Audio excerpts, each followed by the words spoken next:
The country is edging closer to the 44th anniversary of the death of Black consciousness leader Steve Biko.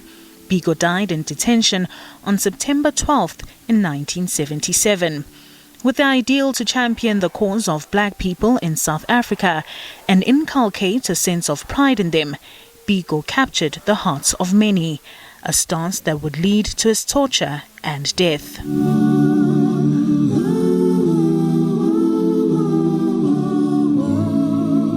We believe that in our country there shall be no minority, there shall be no majority, there shall just be people.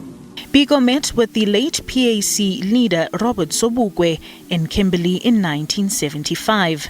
The unity of leaders of the Black consciousness movement and Sobukwe was demonstrated after that meeting, and when Sobukwe was consulted on Biko's banning and confinement to the diamond capital of the country. Consequently, the PAC joins many others in Biko's commemoration. Steve Biko is an icon of the struggle. He led a mass movement of the people of Azania. And he did this with the guidance of a philosophy called Black consciousness. He led the Black Power movement. The party has thrown its weight behind the Biko family in its quest for justice. The family of the slain anti-apartheid activist has taken it upon itself to seek answers for his death. It's formed the apartheid-era family victims group to investigate those behind the deaths of Biko and other political activists, a move the PAC supports.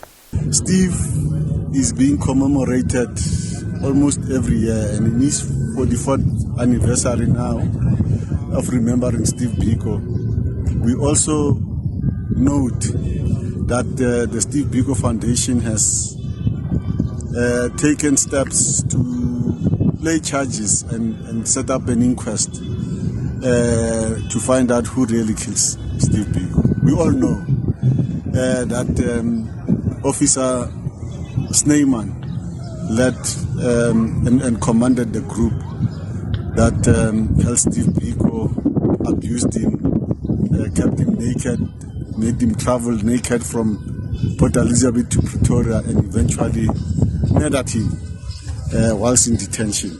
This was a deliberate act of sabotage, an act of terrorism by agencies of the settler regime. We in the PAC believe that you cannot forget that incident. We cannot forget what has been done to us. This is a sentiment echoed too by the EFF. However, party president Julius Malema paints a bleak picture, suggesting that there will never be justice for Biko's death. The government of today has got people who are spies, who are sitting in the structures that take decisions. Our own president is accused of being a collaborator with the apartheid regime.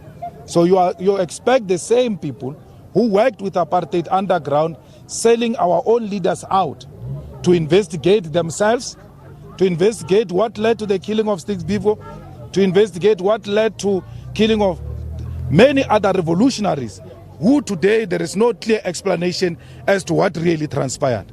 We will never get the truth from this government because we've got apartheid collaborators in the institutions that are given a responsibility to take decisions to investigate the same issues. How can people investigate themselves? They've got no history of investigating themselves.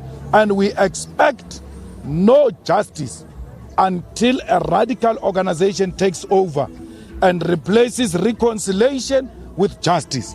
The annual Steve Biko Memorial Lecture is this Sunday, expected to be delivered by Regional Director for Africa in the World Health Organization, Dr. Matsidiso Moeti, with the focus being on the COVID-19 pandemic.